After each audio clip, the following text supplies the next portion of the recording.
The alien fleets froze in shock at the human battleship that shouldn't exist.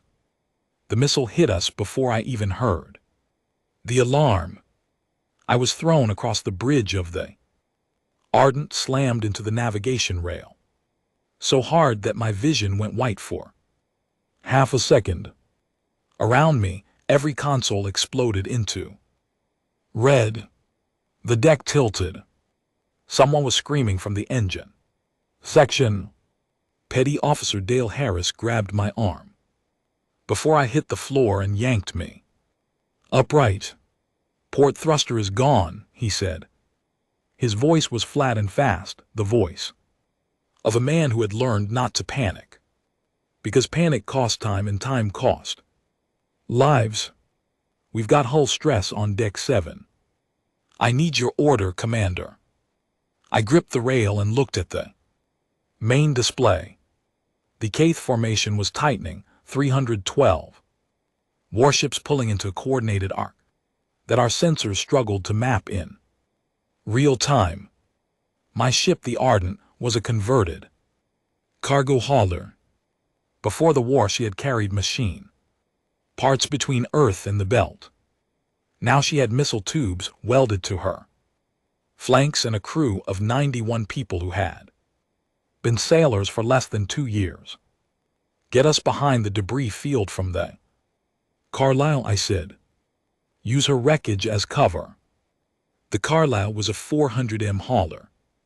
"Commander, the debris isn't going to hide us for long." "Then let's use it while we have it." "My name is Moravez. I am 34 years old, and I have been a commander in the United Earth Navy for 14 months. Before that, I was a cargo ship navigator. Before that, I was nobody in particular. The war had a way of changing what people became. The Caith Dominion had arrived in our system 11 months ago. 6 alien species united under one military banner with 6 centuries of spacefaring history and warship designs, so advanced that our initial scans couldn't even identify some of what they were carrying. Their opening transmission to Earth had been polite, almost gentle in tone. They said we were a young species. They said we had caused disruption along contested lanes near their frontier. They said they were here to establish boundaries.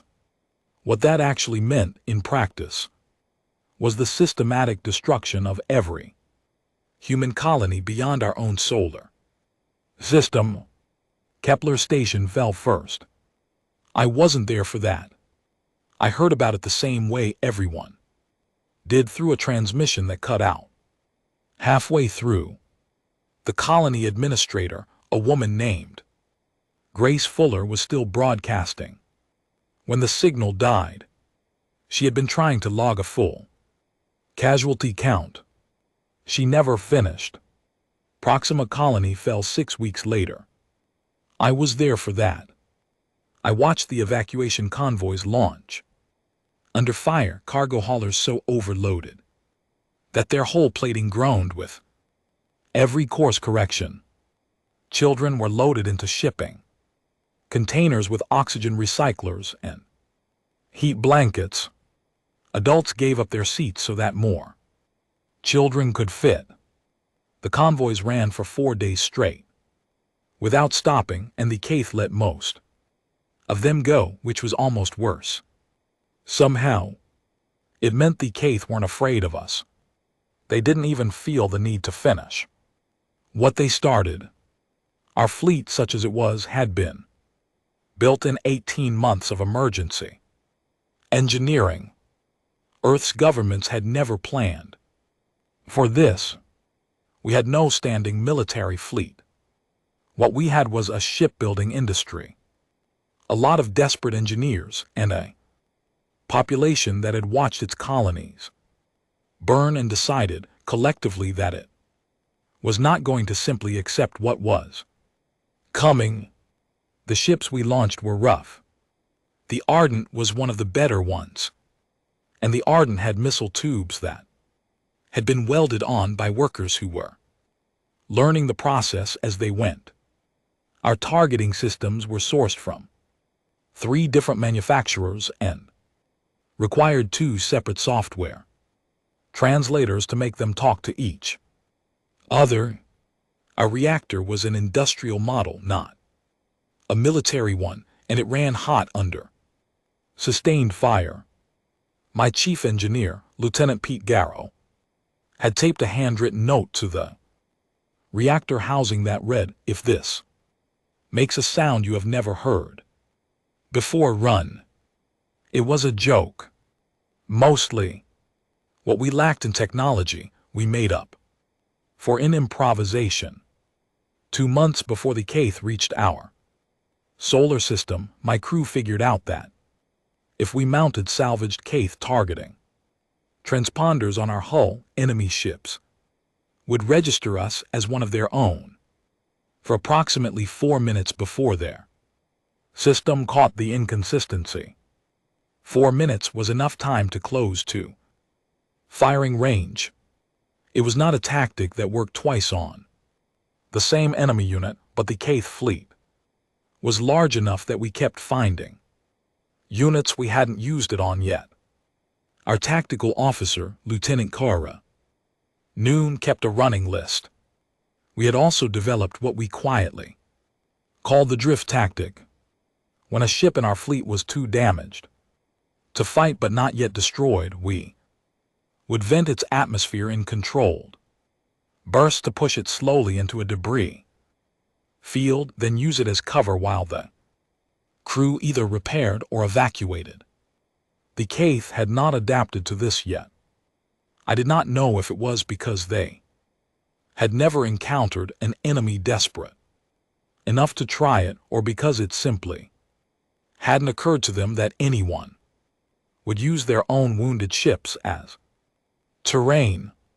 The Ardent slid into the shadow of the Carlisle's wreckage, and I let out a breath I had been holding for 3 minutes. On the main screen, Kaith formation. Arrows shifted and regrouped, moving toward our secondary line rather than searching for us. We had bought maybe 10 minutes. "Commander," said Harris quietly, "I have a priority transmission. It's flagged Goliath." I looked at him. "That's not a designation I recognize." "No, ma'am. Encryption key checks out as legitimate. Fleet command. Do you want it on main or private channel?" "Private." I took the transmission on my personal console, stepping to the corner of the bridge. The signal was clear, which surprised me. Most fleet transmissions at this range came through distorted. The voice on the other end was calm. Male. The kind of calm that comes not from ease, but from someone who has made all his decisions already and accepted the consequences. "Commander Vaz. My name is Admiral Elias Dorn. I am the director of Project Goliath. I need you to hold the Vega choke point for 21 more days. I cannot tell you why. I cannot send you reinforcements. What I can tell you is that what we are building here will change the outcome of this war if you give us the time to finish it." I stared at the console. "Admiral, I currently have 1 functional missile battery, a damaged thruster, and 91 people who have not slept more than 4 hours in the last 2 days.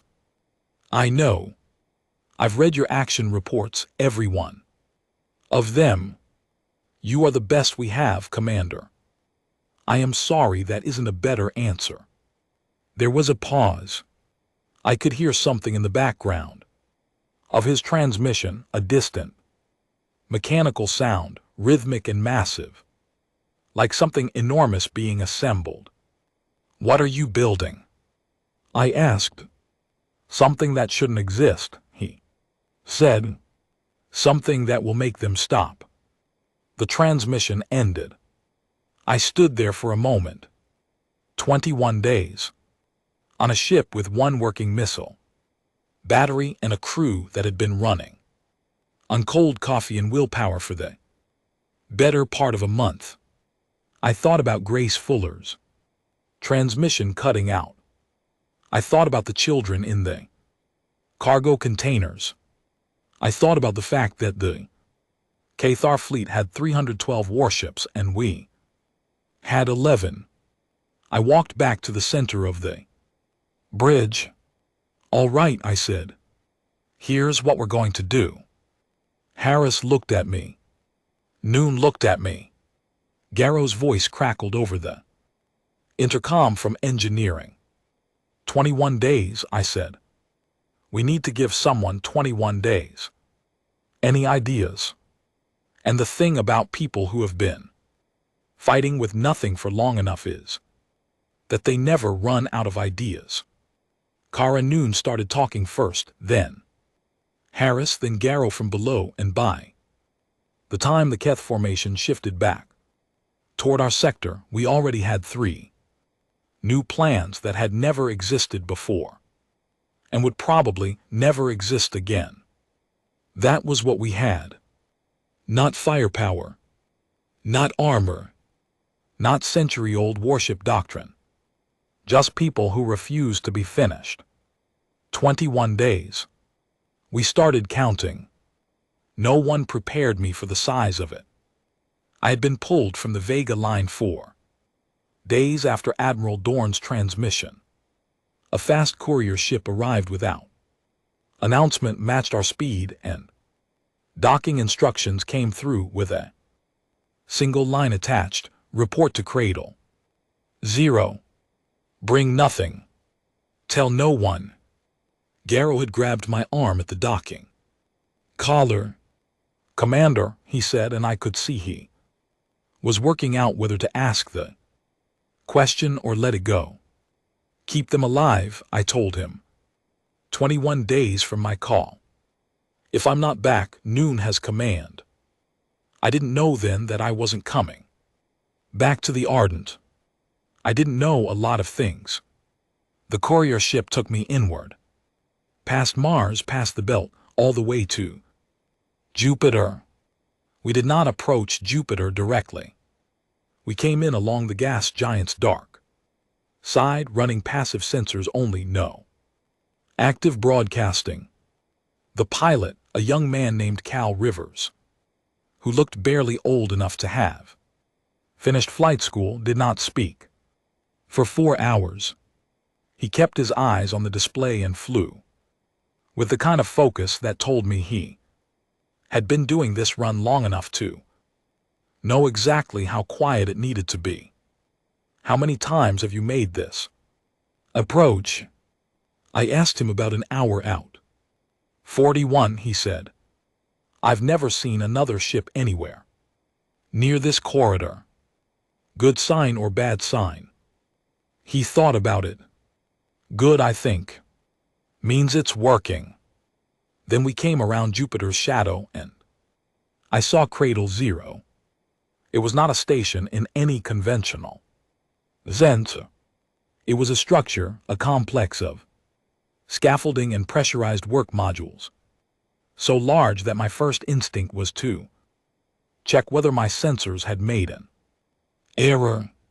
The complex stretched for nearly 2 km in every direction from its central hub, and it was lit from inside by the kind of industrial lighting that means around the clockwork. Power signatures alone were enough to make my console chime a resource alert, the same alert that would trigger near an entire city's grid. And at the center of it, inside the Cradle's framework, was the ship. I had stood beside large vessels before. The Arden was 200 m. The Keth dreadnoughts we had scanned from a distance were listed at nearly 800. I had thought I understood the scale of a warship. I did not understand it. The Unscaleth was enormous in a way that did not immediately register as a ship. My first thought genuinely was that I was looking at a section of the station, itself a structural element, a support, strut of some kind. The mind resists certain information when it conflicts with expectation. It took almost 20 seconds of quiet, looking before the shape resolved into something I could recognize as a vessel. And when it did, I felt something shift in my chest that I did not have a word for. She was dark gray and geometric, angular, in places where existing warship design relied on curves for heat distribution. Whoever had designed her had not started from the standard hull templates. The forward section came to a long, flattened point, and from it ran two heavy lateral structures that flared back and outward like the wings of something that had decided physics was more of a suggestion than a rule. Her flanks were lined with weapons bays I could not identify at this distance. Her drive section was a cluster of emitter rings that looked more like a particle accelerator than a propulsion system. The courier docked at the central hub, and Admiral Dorn met me at the airlock. Himself, he was a tall man, lean and gray-haired, with the kind of face that has been weathered by decades of responsibility rather than time. He wore no decorations on his uniform. He extended his hand and I shook it. "Commander Vaz," he said, "thank you for coming quickly. I didn't have the impression I had a choice, Admiral." "You didn't," he agreed without apology. "Come with me." We walked. I want to be precise about what that walk was like because it matters. We walked for a long time through corridors that were still being completed, past sections of wall where cable bundles ran exposed and workers moved around us with the focused efficiency of people who have stopped noticing anything except the task directly in front of them. I saw a woman asleep on a tool cart with a welding mask pushed up on her head. I saw two engineers having a heated argument in front of a schematic display pointing at sections of a drive component, both of them talking at the same time. I saw a man sitting alone in a junction corridor eating a food packet, staring at the wall with the blank expression of someone who has been awake for too long to know how tired they are. "How many people are working on this ship?" I asked. "At peak, we had 41,000 personnel on site," Dorn said. "Engineers, physicists, fabricators, software teams, medical staff for the workers. We brought in specialists from every country, people who had never worked on anything military in their lives, theoretical scientists who had spent their careers on paper designs that no one expected to ever build. And you built it anyway. We had a reason we hadn't had before." He paused at a viewport and looked at the Goliath's hull. "Desperation is a remarkable engineering resource, Commander. When you remove the question of whether something is feasible and replace it with the question of how fast it can be done, you get different answers." "What is she?" "Her official designation is the United Nations Stellarship Goliath, hull. Classification Battleship Class 1. There is currently no Class 2 because we have no template for what Class 2 would be. She is her own category. The weapon system I was told about. The gravitational lens." He nodded. "Standard warship design separates propulsion and weapons into distinct systems. The Goliath's core innovation is a drive that functions simultaneously as both. The gravitational lens generates a localized spacetime curve As a drive, it allows propulsion that does not rely on reaction mass. As a weapon, it can direct that curve externally with effects ranging from deflection to compression at range. The energy yield at maximum output has no equivalent in any existing weapons. Classification. I stared at him. Who designed that? No single person. It emerged from a collaborative session between a physicist named Dr. Lena Akefer, who had been working on warp geometry theory for a decade without funding, and an aerospace engineer named Grant Briggs, who had spent his career designing mass drivers for asteroid mining. They were put in the same room and told to solve the problem of fighting superior fleet with inferior numbers. They spent 4 days talking and then came to us with the basic concept. He paused. Dr. Akefer wept when she saw the finished drive section for the first time. She said she had never expected to see her equations in metal. We reached the main airlock that connected the hub to the Goliath's forward section. Dorn stopped. He looked at me with the direct, measuring quality of a man who has given a great deal of thought to this moment. I am giving you command of this ship, he said. The corridor was very quiet. Somewhere behind us, a drill ran briefly and stopped. Admiral, I said slowly, there are officers with more seniority, more years of formal command experience, officers who train specifically for warship command.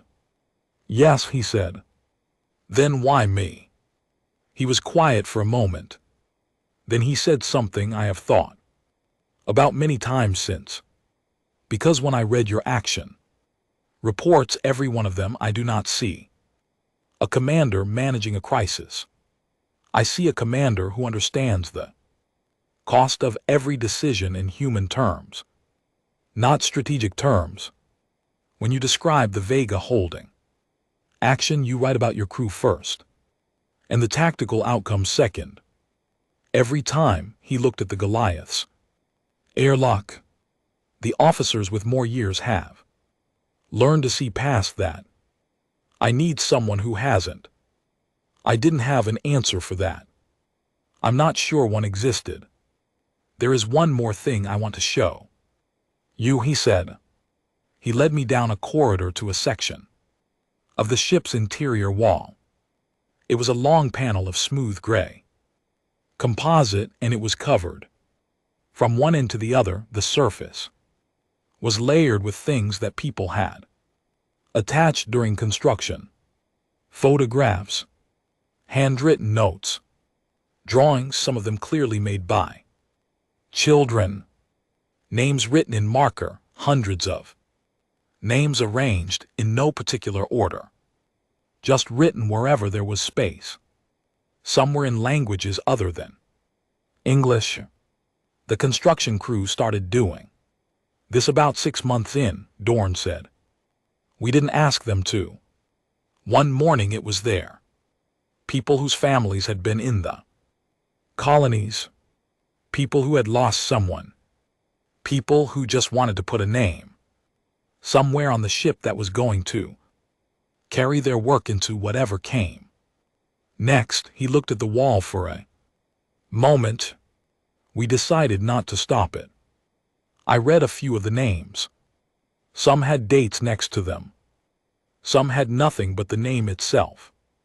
One of the software programmers, Dorn, said quietly, gesturing at a photograph.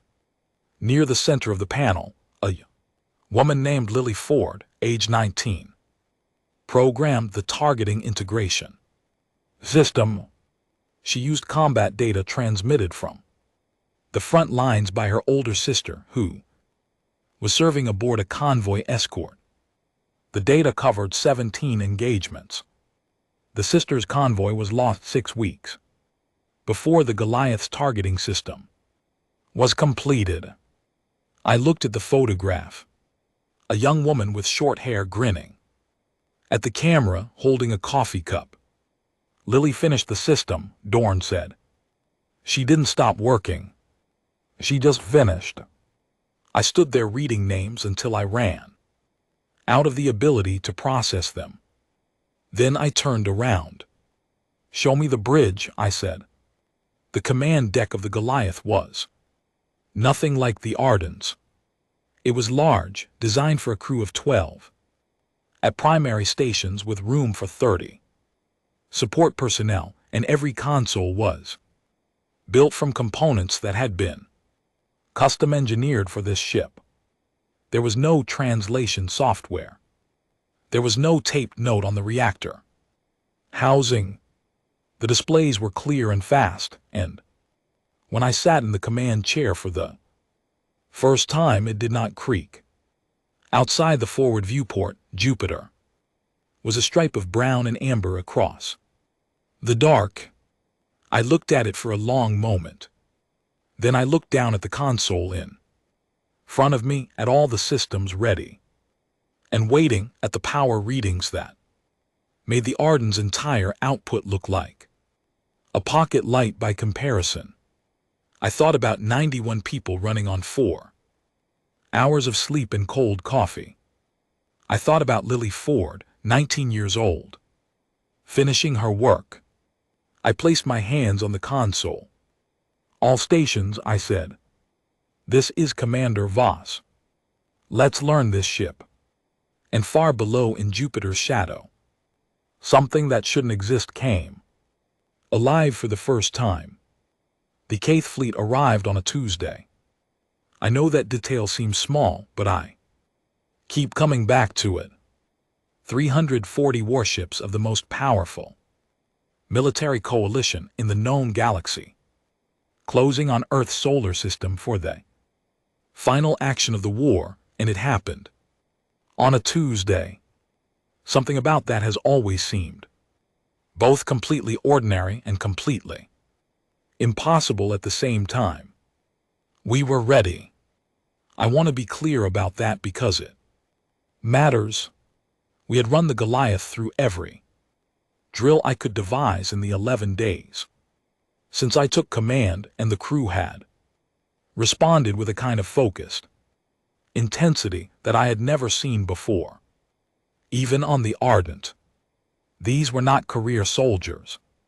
The Goliath's crew included physicists, engineers, former cargo haulers, a former school teacher who was now running secondary communications, and a man named Ben Ford who had been a Marine mechanic before the war and was now the best reactor technician I had ever worked with.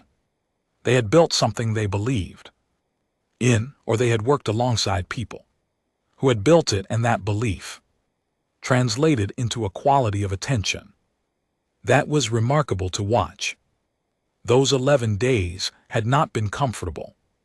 We had found 3 separate fault points in the drive relay coupling during a full power test on day 4, and the engineering team had worked for 31 straight hours to correct them.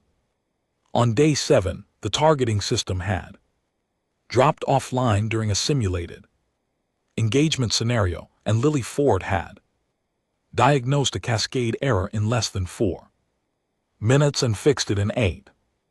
On day 9, we had run a full emergency evacuation drill, timing every crew member from their station to their emergency post, and then done it again because the first time had been 6 seconds too slow.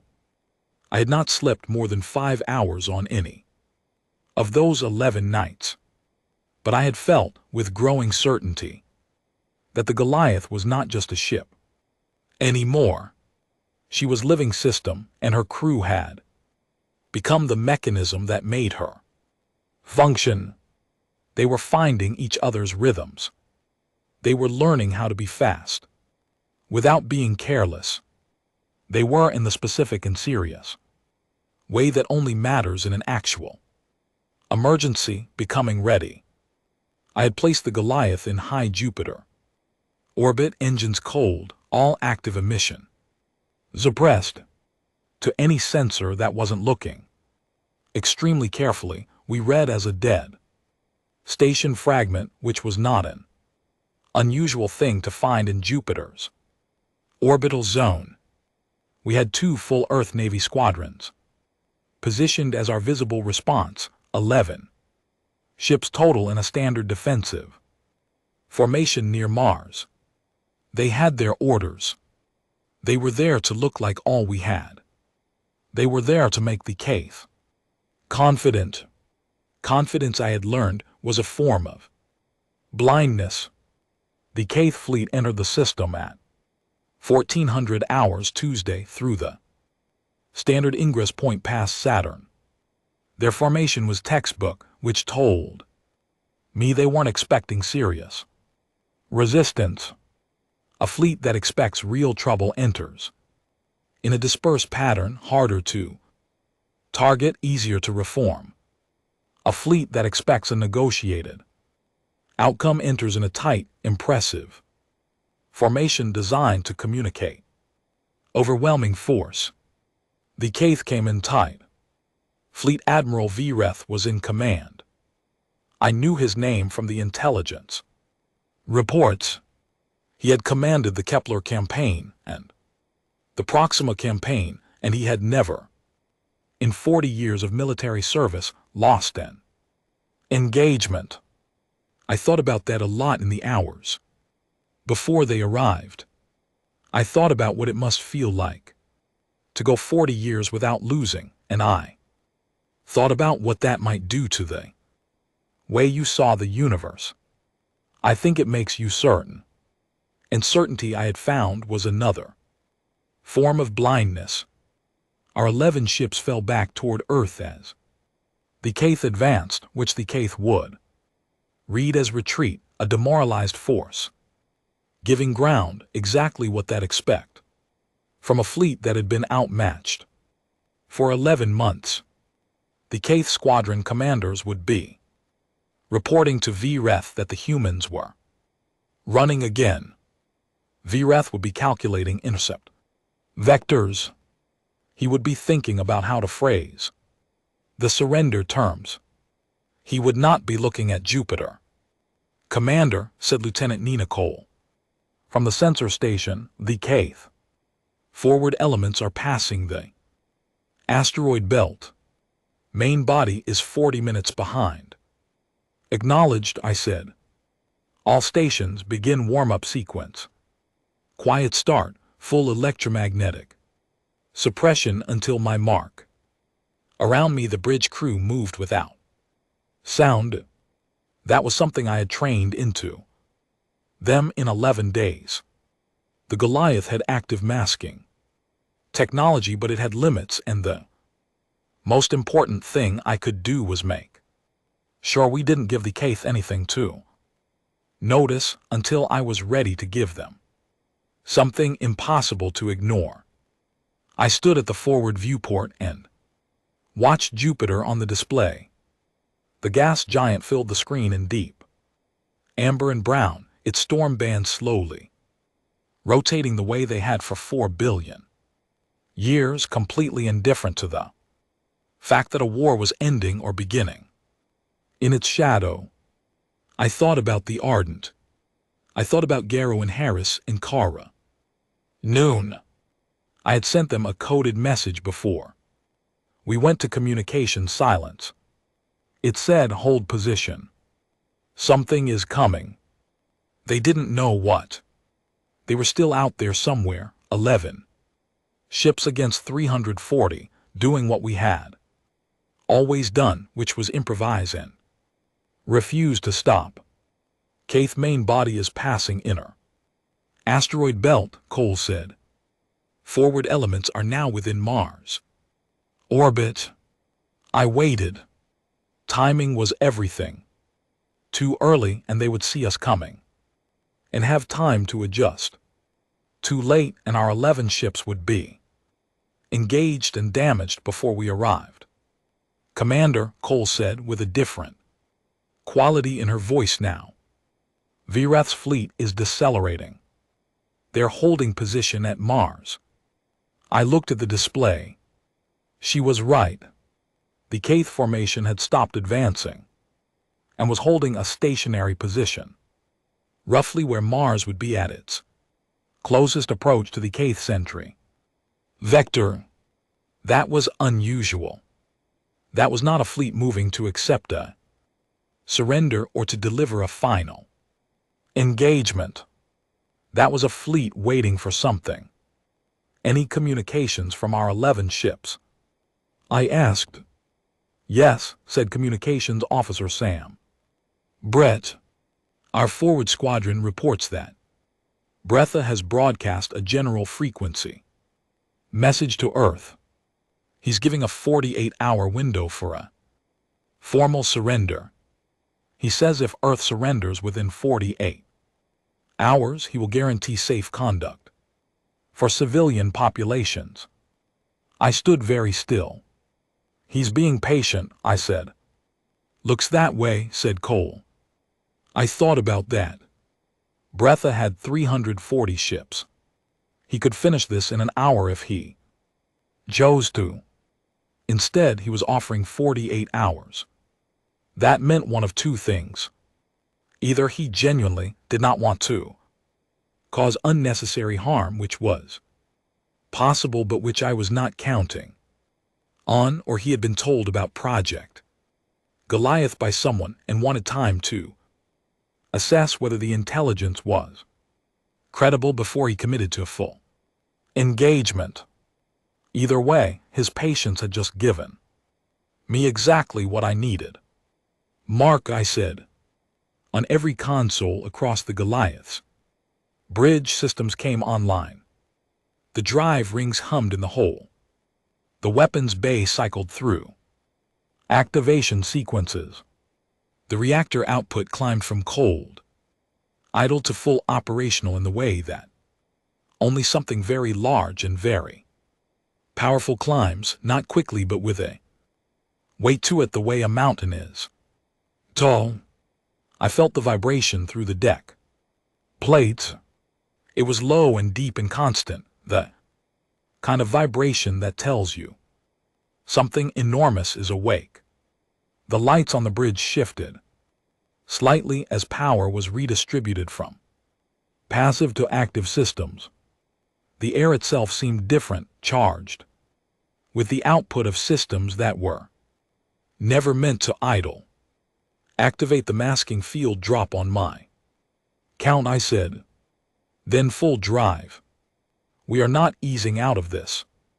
We are coming out at full speed and full power, and I want their sensors to see everything we have the second the field drops. Cal Rivers, who had flown me here and who had become my helm officer by a combination of skill and circumstance, looked up from his console. Course plotted, Commander. Intercept of Vreth's position in 19 minutes at current acceleration. 19 minutes, I said. I looked around the bridge. Nina Cole. Sam Brett. Ben Ford's voice in my earpiece from the reactor section. 12 faces at their stations, all of them watching me. I thought about Lily Ford, who had finished her work. Drop the mask, I said. The masking field released, and for a fraction of a second I imagined I could feel it, the Goliath suddenly visible to every sensor in the inner solar system.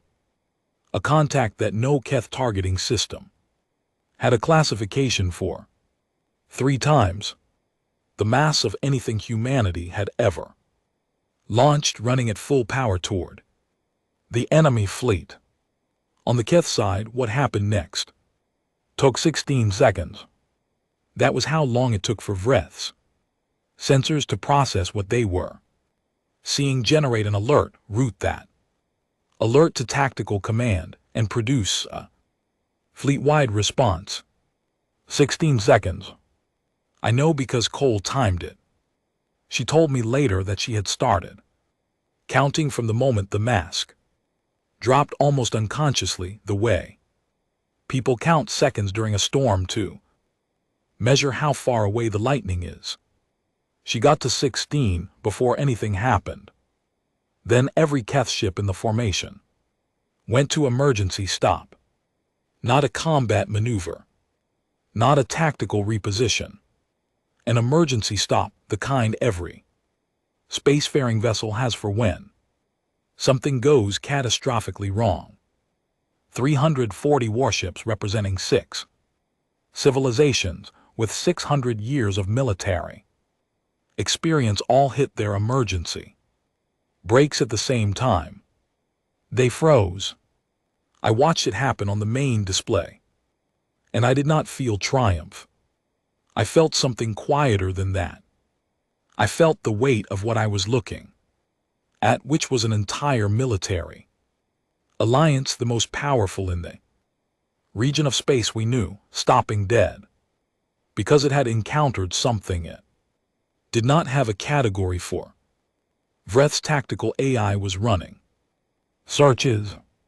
I knew this because Cole could see the sensor query bursts he was broadcasting, his system scanning every database it had for a whole class that matched what it was seeing. It would not find one. We were not in any database anywhere. We were not in anyone's database anywhere. We were the first of something, and there was no second yet, and the universe had not had time to take notes. I watched the query burst, spike and repeat and spike again. The Keth system was doing what any good tactical system does when it cannot identify a contact, which is escalate the search, pull from secondary databases, request confirmation from neighboring ship sensors, run probability models on partial matches. All of that was happening in real time, and all of it was returning the same result. Unknown. No match. No engagement parameters available. 19 seconds after the Goliath dropped its mask, Vreth sent us a communication. Not a weapons lock. Not a targeting solution. A communication. Incoming hail from Fleet Admiral Vreth's flagship, Vreth said, and his voice was very careful and very steady. I let it wait for 10 seconds. 10 seconds of the Keth fleet sitting perfectly still while we closed the distance. 10 seconds to describe accurately, because they were not nothing. They were the loudest silence I have ever heard. The bridge was completely quiet. The hum of the drive was there, but below the threshold of anything human felt rather than heard. 12 people not breathing loud enough to count. Then I said, "Put it through." The voice that came through was not what I had expected. I had expected authority or threat or even fear. What I heard was something more precise than any of those things. It was the voice of a man who had been certain about the universe for 40 years and had just discovered that certainty had a limit. Unidentified human vessel, Vreth said. What are you? I looked at the forward display, at the 340 ships sitting perfectly still in the dark between Mars and Earth, and I thought about every answer I could give to that question. I thought about the Ardent. I thought about the cargo container, children in the Carlisle's wreckage, and the 21 days, and the message that said, "Something is coming." I thought about the memorial wall in the corridor behind me with 200 names on it. I thought about Grace Fuller's transmission cutting out. I thought about the answer that was true. "We are what you forced us to become," I said. And for the next 11 minutes, the Keth fleet did not move. I have replayed Vreth's transmission many times. I know I am not the only one.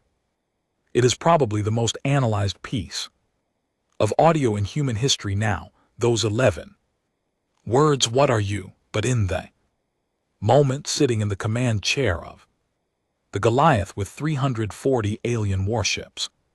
Sitting frozen on my display, I was not thinking about history.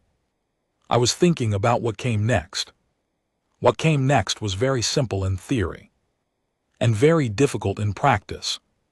I needed to make Vreth understand something that 11 months of warfare had failed to communicate. I needed to do it before his fleet recovered from the shock of seeing us and reverted to what militaries always revert to, which is doctrine. And I needed to do giving him any information that would help him if the conversation ended and the engagement began. Fleet Admiral Vreth, I said, my name is Commander Maravas of the United Earth Navy. I am the commanding officer of the Unskelios. I would like to talk with you if you are willing. There was a pause. 17 seconds. I know because I watched the counter. I am willing, Vreth said. His voice was careful now in a way it had not been in his earlier broadcast to Earth.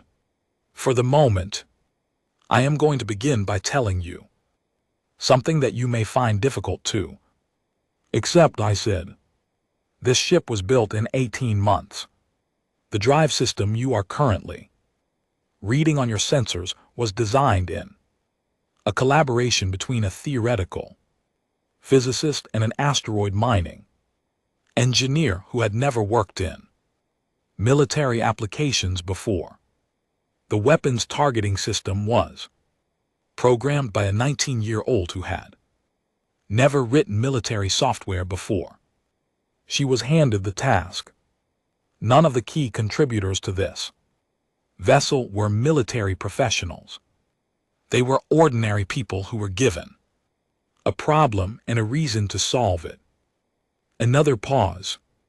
That is, Vreth said carefully, not what we expected. No, I said. It wouldn't be. Because the model you have for how civilizations develop militarily assumes that military capacity grows slowly in proportion to experience, in proportion to existing infrastructure, in proportion to established knowledge. That model is correct most of the time. It is not correct for humans under pressure. I had not planned this speech. I want to be honest about that. I had planned what I might say in a formal surrender negotiation, and I had planned what I might say in the opening moments of an engagement, but I had not planned what to say to a fleet admiral who had frozen his fleet and asked me what I was, because I had not expected that to be the situation I was in. But I knew what needed to be said, because I had been living it for 11 months. When Kepler's station fell, I said, woman named Grace Fuller was broadcasting a casualty log when the signal cut out. She had been trying to count every person she had lost, and she didn't finish. When Proxima Colony was evacuated, adults gave their seats on the transport ships to children they did not know. The construction crew who built this vessel worked around the clock for 18 months in conditions that no labor agreement in human history would have authorized. They did this because they understood what would happen if they didn't finish.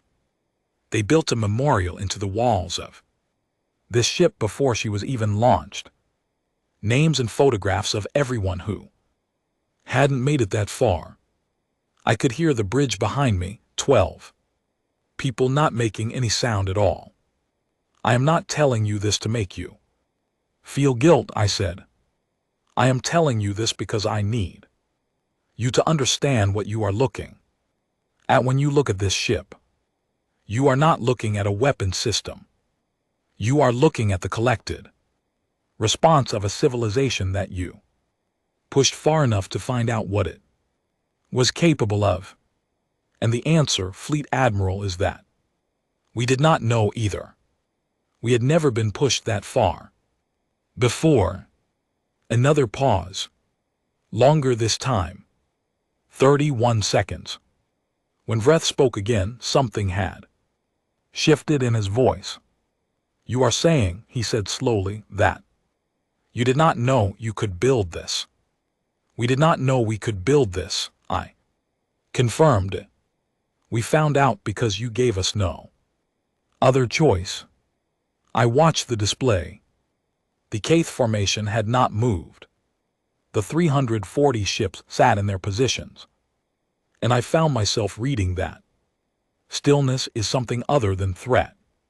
Now, it looked on the display the way a person looks when they are processing information that doesn't fit with what they believed. "Fleet Admiral," I said, "I want to ask you something directly. What did you expect to find here today?" The pause this time was the longest yet. 48 seconds. "A surrender," he said. There was something in his voice I could not fully identify. Something honest. "Instead you found this," I said. "Instead we found this," he agreed. "Then I want to make you an offer," I said. "Leave. Take your fleet and leave our system and do not return. We will not pursue you. We will not transmit the specifications of this ship to any other party. What we will do is remember that you gave us no choice, and we will make certain that if you return, we are ready." There was movement on the display. Not the whole fleet. 3 ships breaking from the formation, accelerating on a vector toward us. They were not at attack speed, but they were moving, and their weapons base were cycling. Commander Cole said very quietly. "I see them," I said. I did not raise my voice. I turned to look at my helm officer. "Rivers, give me a position between those 3 ships and the main Kaith fleet." He moved without hesitation. The Goliath accelerated, crossing the distance in 4 minutes, and placed itself between the advancing vessels and the rest of Vreth's formation. I did not want to be behind, for if those ships fired, I wanted to be in front of him. Commander Brett said, "The 3 ships are hailing us." "Not those ships," I said. "Keep the channel open to Vreth." On Vreth's display, he was now watching the Goliath intercept his own advancing vessels and place itself between them and him. I wanted him to think about what that meant. I wanted him to think about a ship that wasn't running from an attack, but from a different direction entirely. The 3 ships fired 2 volleys heavy ordnance, the kind of rounds that had disabled cruisers throughout this war. They hit the Goliath's forward section, and the ship moved, not damaged, not in distress, but physically displaced by the impact, the way any vessel is displaced by significant force. I felt it through the deck. My crew felt it. We did not flinch. "Full forward shield. Drive at 40%, I said. "Do not return fire." "Not return fire," Rivers looked at me. "Not yet." I activated the gravitational lens system. I had run this through simulations. I had watched the theoretical models. Nothing had prepared me for what it felt like to use it in practice, which was less like firing a weapon and more like reaching out with something vast and bending reality around it. The lens engaged, and the incoming vector of the Kaith ship's own salvos curved, not back at them but sideways into empty space. 2 enormous rounds that had been aimed at us redirected gracefully around our hull and continuing out into the Dark. The 3K ship stopped. Not an emergency stop this time. Just a stop. They sat in space and did not fire. Again, and I understood from there. Silence that they were reporting back to Vrath what they had just seen, which was a ship that had taken their broadside and redirected it with what looked from outside like no effort at all. Vrath came back on the channel. Commander Voss, he said, I need to understand what you want. I told you what I want, I said. Leave. And do not mistake what you see in front of you for everything we have learned. How to build. This is the first one. The first of this class. We spent 18 months learning what we were capable of, and we have not finished learning. I did not know if that last part was true.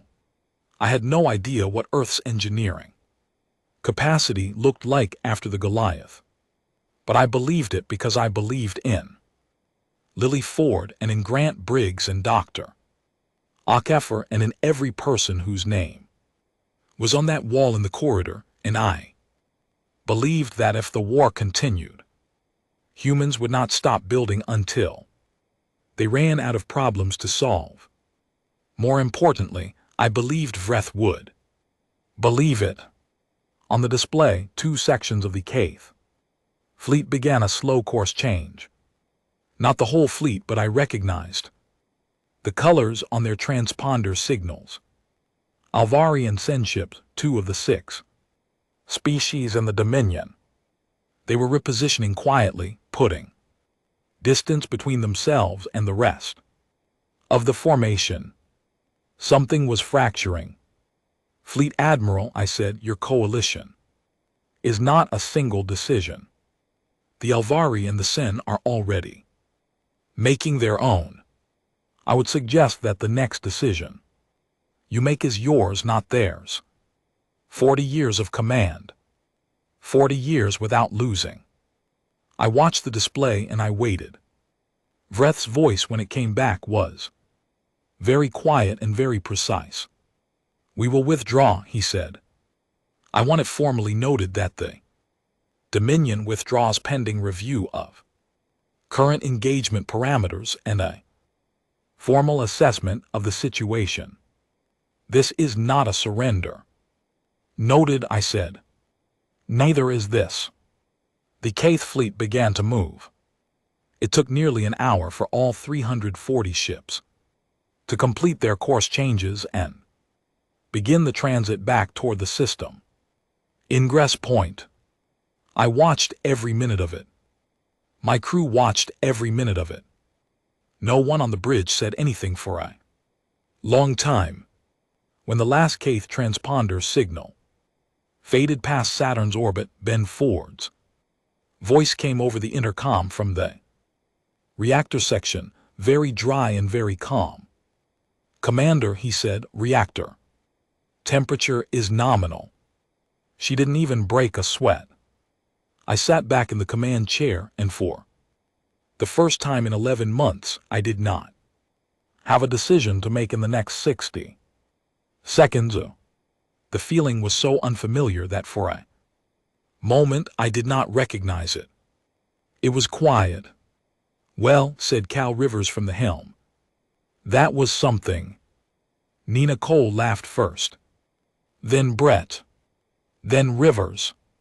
It started small and it grew, that laughter across a bridge that had been silent and coiled for hours, and I let it happen because people who have been holding something that tightly for that long need somewhere to put it down. I did not laugh. I watched the display and I thought about Bretta's last words, this is not a surrender, and I thought about how carefully I had said, neither is this. And I thought about the Ardent, somewhere out beyond Mars orbit, with Garrow and Harris and Cara Noon, who had held the line with 11 ships and improvised tactics and 4 hours of sleep and sheer refusal, and who had no idea Yet that the war had just ended. I opened a fleet-wide channel. "This is Commander Voss aboard the Unscaleth," I said. "The Kth Dominion has withdrawn from our system. All units stand down from combat. Posture. I say again, stand down." For a moment the channel was silent.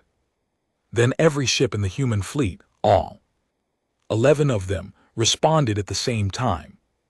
6 months later, I was standing on an observation platform in Earth orbit when Admiral Dorn found me.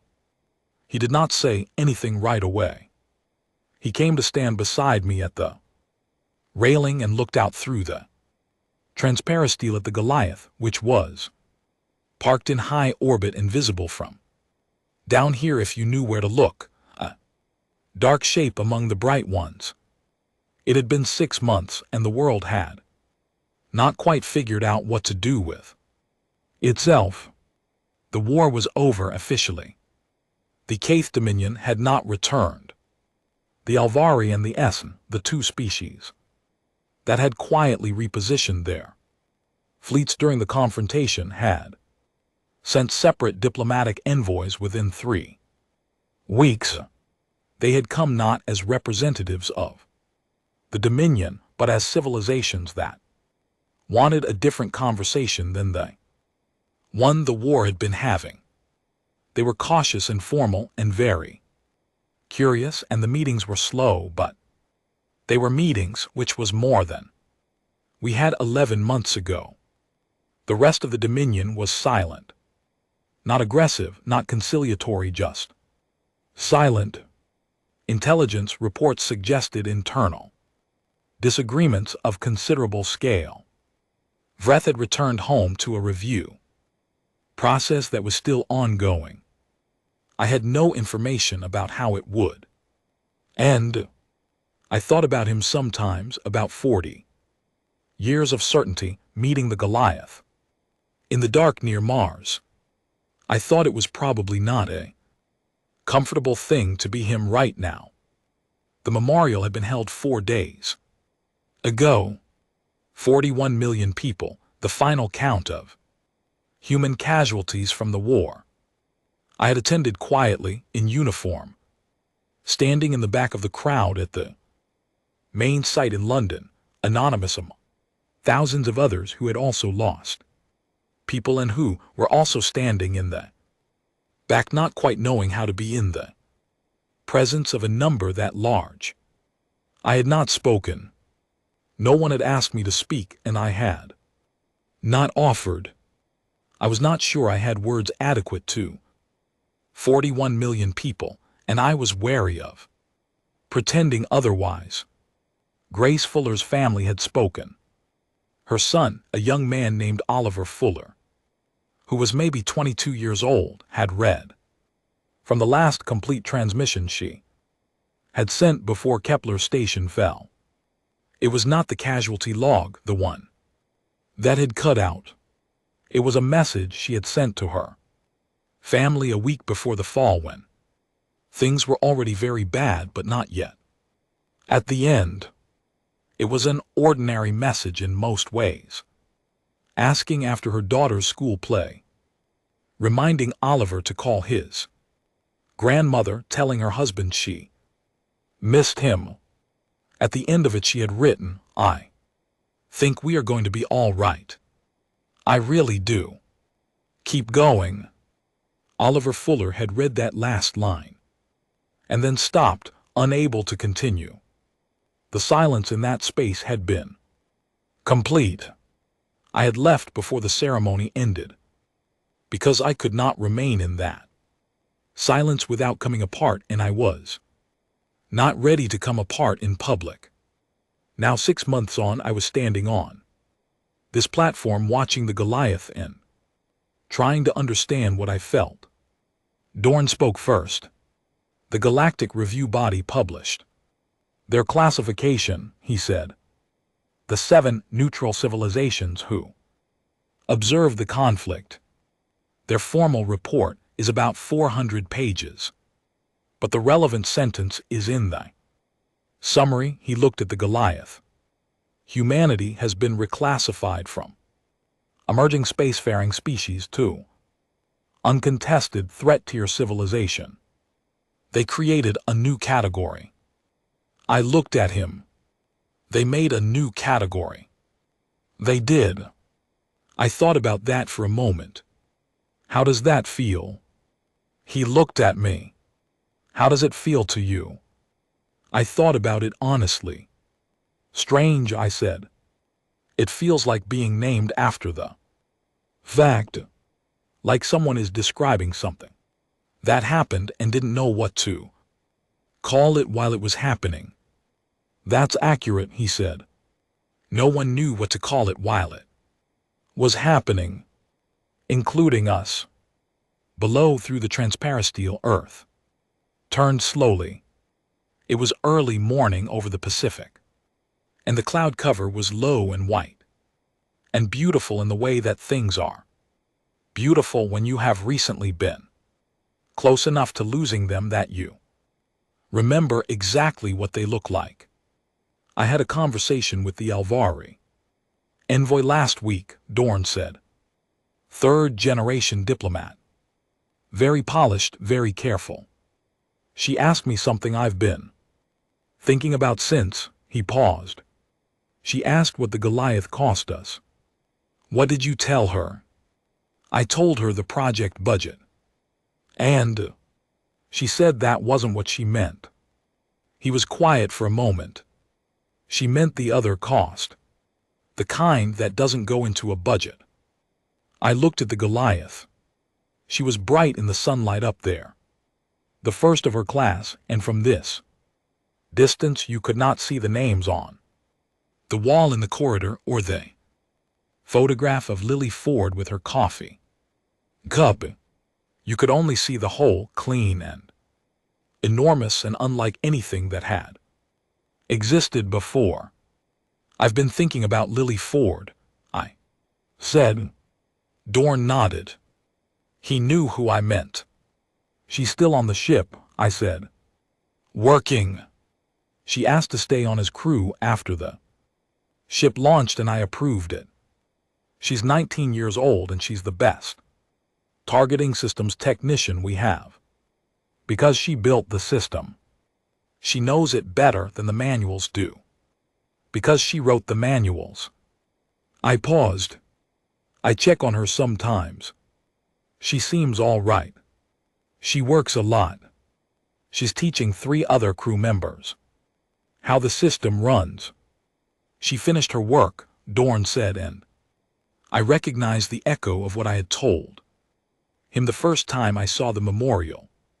Well, she finished it and then she started more work, I said. I think that's how people like her survive. They keep going. Keep going. Grace Fuller's last line to her family. Below us, Earth turned. The Alvari envoy came back the next day with a follow-up question, Dorn said. She said she had thought about our conversation overnight and she wanted to know whether we would build more Goliaths. More of anything. She said the Dominion species who came to her after the withdrawal were asking the same question. She said what they actually wanted to know was whether humanity would stop at 1. Whether the Goliath was a response to the war or whether it was a beginning. What did you tell her? I said I didn't know. I looked at him. That's honest. It's the truth. I don't know. He looked up at the Goliath. I know that Dr. Akefer is already working on a second-generation lens design. I know that Grant Briggs has 3 new whole geometries in theoretical design. I know that the shipyard crews at Cradle 0 are still there because no one sent them home and they didn't leave on their own. I know that the engineering teams that built the Goliath are now the most experienced warship designers on Earth, and they have opinions about what comes next. He was quiet. I don't know whether to call that a threat or a guarantee. Maybe it's both, I said. He looked at me. Maybe the point, I said, is that we don't know our own limits yet. We found out one thing we could do when we were pushed hard enough. We don't know what the next thing is. And I think that uncertainty is probably the most honest answer anyone can give. To the Alvari and the Sen and Vreth is silent dominion and anyone else who wants to know what comes next. I turned away from the platform railing and looked at Dorn directly. You know what I keep thinking about, I said. He waited. I keep thinking about the 47 seconds, I said, after the ranging shot before Vreth hailed us. 47 seconds where nobody moved, nobody fired, nobody did anything except hold very still and look at each other. I keep thinking about what was happening in Vreth's head during those 47 seconds. What do you think was happening? I think he was revising, I said. I think he was going back through everything he had ever known about how wars worked and how civilizations developed and what a species at our level of development was and wasn't capable of, and finding out that the model didn't fit. And I think that process of revising, that 47 seconds of his certainty, catching up with reality, is the most important thing that happened in this war. More important than the Goliath herself. The Goliath was the reason the revision happened, I said. But the revision was the actual change. The revision is what ends wars. Not ships. Ships make people revise. Dorn was quiet for a long time. Vreth said something in the final review transcript. He said that in 40 years of command he had encountered 11 civilizations at various stages of development. He said he had never encountered one that surprised him in this direction. In what direction? He said most young civilizations surprise you by being weaker than expected. He said he had only once before encountered one that surprised you by being stronger. He would not say which one. Dorn paused. He also said something about the 47 seconds. He said that in those 47 seconds he counted every action the Dominion had taken in human space over 11 months and asked himself whether, if he had known the Goliath existed, the war would have begun at all. I looked at him. What was his conclusion? He didn't reach one, Dorn said. He said the question itself was the answer. I looked back up at the Goliath. She sat in orbit above us, patient and enormous, catching the sun. Garrow and Harris and Noon were up there. Now, I had brought the Arden's crew aboard. After the war ended, Garrow was running my engineering department. Harris was my senior deck officer. Noon was still making lists, except now the lists were maintenance schedules and crew rotation logs rather than creative ways to not die. They seemed, all three of them, like people who had come through something very large and were still working out how to stand on the other side of it. I understood that feeling from the inside. What are you going to do? Dorn asked. With what? With the next part, he said. The Alvari want a formal meeting.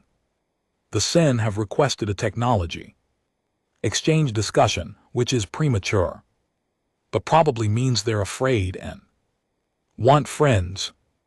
The review body wants testimony. Earth's government wants a complete after-action report. The engineering teams want direction. He looked at me. And the Goliath needs a mission. I looked at Earth slowly turning. The Alvari meeting first, I said. Then the same Formal, slow, everything documented. No technology exchange yet, that's too fast, and we'd give away more than we'd gain. Testimony to the review body, full. Cooperation, no redactions. I paused. And the Goliath's mission is whatever Earth decides it is. She belongs to everyone who built her. Not to me. Dorn nodded slowly. And you, he said. I looked at him. Personally, he said. I thought about it honestly. I thought about the Ardent, which was back in service with a new crew and newly repaired thrusters, running convoy escorts along the rebuilt colony routes. I thought about the Goliath in orbit above us, named after something overwhelming, carrying something like 200 names on her wall. I want to go back up, I said. I want to be on the bridge when the Alvari envoy arrives. I want to be there for the first of whatever comes next. Because I was there for the first of the war, I said. And I'd like to be there for the first of the peace. Dorn looked at me for a moment. Then he nodded. I'll arrange transport, he said, and walked away. I stayed at the railing a while longer. Below, Earth's morning was spreading west across the Pacific. Above, the Goliath sat in the light, patient and present, the first of something that had not existed before and had no clear name yet.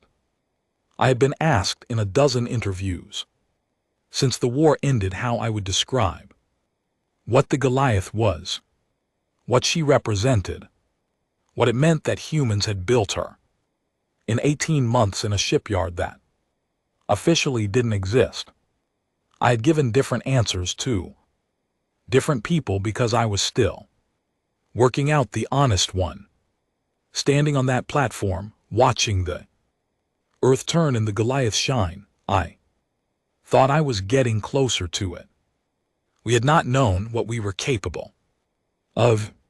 We had found out because we had to. The finding out had cost 41 million people and the childhood of a teenage programmer and the sleep of an entire engineering workforce and the lives of everyone on the Arden's original crew who had not made it to Tuesday.